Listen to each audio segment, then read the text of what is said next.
যে মিস্ত্রি বলছে বলে ওরা কাজ করলে আমি করবো না। তোমার যদি ওরা আশা করবে বলে ওরা না, ওরা ব্রাহ্মণ বলে পুজো করে কি হবে, মায়ের থেকে ছেলে। নতুন একটা দিন, নতুন একটা ভিডিও জানাই সকলকে স্বাগত। আজকের বাড়ির জন্য, ঘরের জন্য অনেক মালপত্র আসছে, সেগুলো আপনাদের সামনে তুলে দেখাবো। ঠিক আছে, বালি থেকে শুরু করে সিমেন্ট, পাথর, ঠিক আছে, তারপরে হচ্ছে রড থেকে শুরু করে কেমিক্যাল থেকে শুরু করে বাড়ির যে সমস্ত ঘর তৈরি করতে যে সমস্ত জিনিস লাগে সেগুলো আসছে, আপনাদের সামনে তুলে ধরবো। পুরো দেখতে থাকুন, স্কিপ না করে। ঠিক আছে, এখানে দেখুন আদলাইট রাখা হয়েছে, এগুলো ভাঙতে হবে, ঘরের জন্য লাগবে। এখানে যে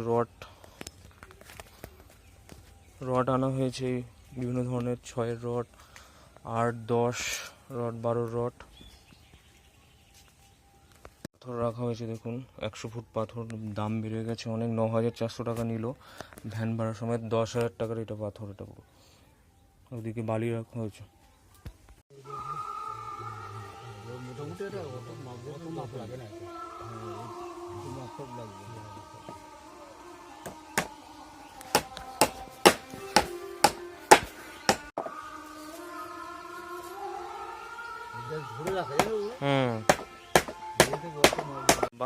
বালি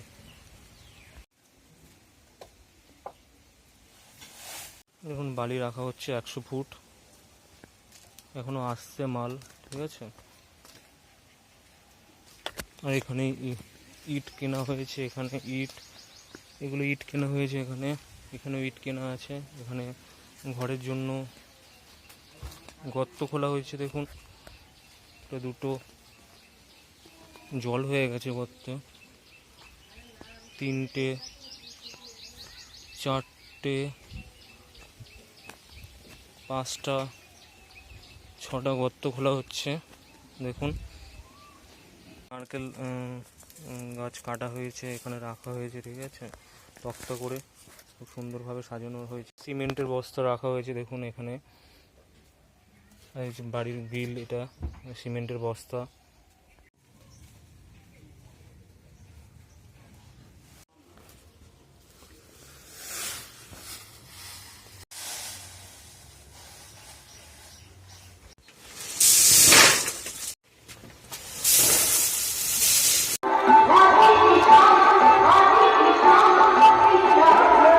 আজকের আমি কীর্তন দেখতে যাব, সেগুলো আপনাদের সামনে তুলে ধরবো। কীর্তনের দৃশ্য এখানে খুব সুন্দর। পিয়ালির অন্তর্গত, দক্ষিণ চব্বিশ পরগনা অন্তর্গত পিয়ালি গ্রামে এই কীর্তনটা হচ্ছে। অসাধারণভাবে আপনাদের সামনে তুলে ধরবো। আপনারা সবাই পুরো ভিডিওটা দেখতে থাকুন, আশা করি খুবই ভালো লাগবে।